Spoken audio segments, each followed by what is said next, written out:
Oke, untuk materi kali ini kita akan membahas tentang sifat-sifat bilangan berpangkat. Silakan dibuka LKS-nya halaman 4 ya. Jadi bilangan berpangkat itu sifat yang pertama adalah ketika ketemu A pangkat M dikali A pangkat N itu sama dengan A pangkat M ditambah N. Apa maksudnya? Jadi contoh 3 pangkat 5 dikali 3 pangkat 10. Gimana ngitungnya? Apakah harus dihitung manual 3 pangkat 5 itu berapa terus dikalikan 3 pangkat 10 itu berapa? Tidak, pakai teori ini. Dengan catatan bilangan pokoknya sama. 3 dengan 3. Otomatis jawabannya adalah langsung 3. Pangkatnya ini loh, ditambahkan 3 pangkat 15. Selesai. Cuma gitu saja untuk teori pertama. Tapi ini harus diingat-ingat karena kepake untuk materi fisika juga. Terus selanjutnya ada A pangkat M dibagi A pangkat N. Berarti pangkatnya dikurangi. Contoh 2 pangkat 7 dibagi 2 pangkat 4. Jawabannya berarti 2 pangkat 7 kurangi 4. 2 pangkat 3. Selesai. Jadi nggak usah dihitung 2 pangkat 7 itu berapa, 2 pangkat 4 berapa, terus dihitung enggak. Pokoknya harus memenuhi syarat bilangan pokoknya sama. 2 dan 2, 3 dan 3, boleh. Jadi ini untuk teori pertama, ini untuk teori kedua. Untuk teori ketiga, A pangkat M buka kurung pangkat N sama dengan A pangkat M dikali N. Pangkatnya dikalikan. Contoh 5 pangkat 7 pangkat 3.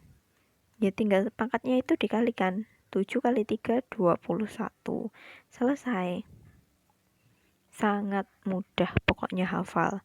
Jadi diingat-ingat, kalau dikali berarti pangkatnya ditambah, kalau dibagi pangkatnya dikurangi, kalau buka kurung pangkatnya dikali. Untuk teori keempat, kalau ada A kali B pangkat M itu sama dengan A pangkat M dikali B pangkat M. Sama. Contohnya misalkan saya punya 2 pangkat 3 dikali 3 pangkat 3. Ini kan sebenarnya mirip dengan bentuk yang belakang. A-nya 2, B-nya 3. Apakah ini harus ditambahkan? Ingat, kalau teori pertama tadi bilangan pokoknya harus sama. Kalau teori keempat ini pangkatnya yang harus sama. Berarti boleh ditulis gini. Boleh. Kemudian jadinya 2 kali 3, 6 pangkat 3. Apakah benar? Benar. Kalau tidak percaya boleh dihitung pakai kalkulator. Silahkan. Untuk teori kelima.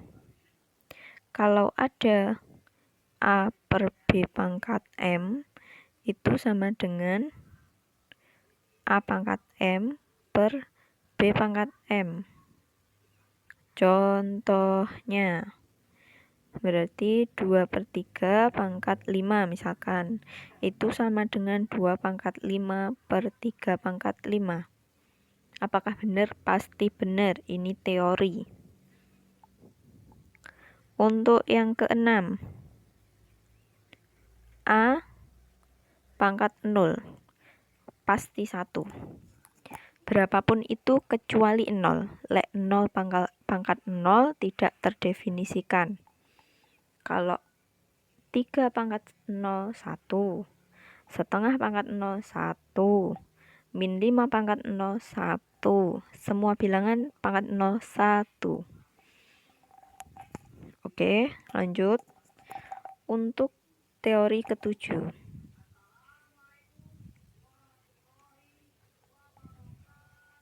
Untuk teori ketujuh, kalau ada A pangkat min N itu sama dengan 1 per A pangkat N.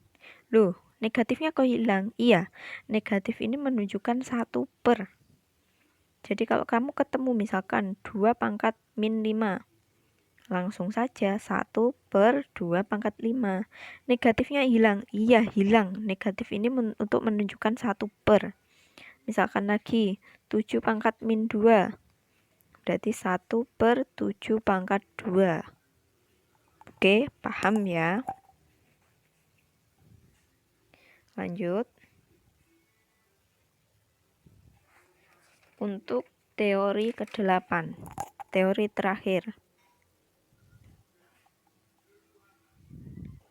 Kalau ada A pangkat M per N itu sama dengan A pangkat M di akar N. Contoh, misalkan 3 pangkat setengah itu sama dengan 3 pangkat 1 di akar 2. Akar 2 kan nggak usah ada simbolnya. Contoh lagi, 5 pangkat 2 per 5. Berarti 5 pangkat 2 akar 5. Selesai. Oke, paham ya? Kalau misalkan, jadi ada nanti soal sederhanakan. Kalau sederhanakan berarti pakai teori ini tadi ngitungnya. Jadi misalkan ada 2 pangkat 3 dikali 2 pangkat 2. Berapakah hasilnya? Perkalian berarti pangkatnya ditambah.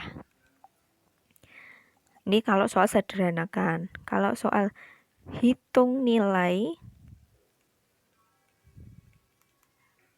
berarti harus dilanjutkan. 2 pangkat 3 kali 2 pangkat 2 sama dengan 2 pangkat 5. Harus dihitung nilainya 2 pangkat 5 ini berapa? 32. Jadi beda ya. Kalau sederhanakan berarti jawabannya masih pangkat tidak apa-apa. Tapi kalau sudah hitung nilai berarti harus ketemu nilai akhirnya berapa.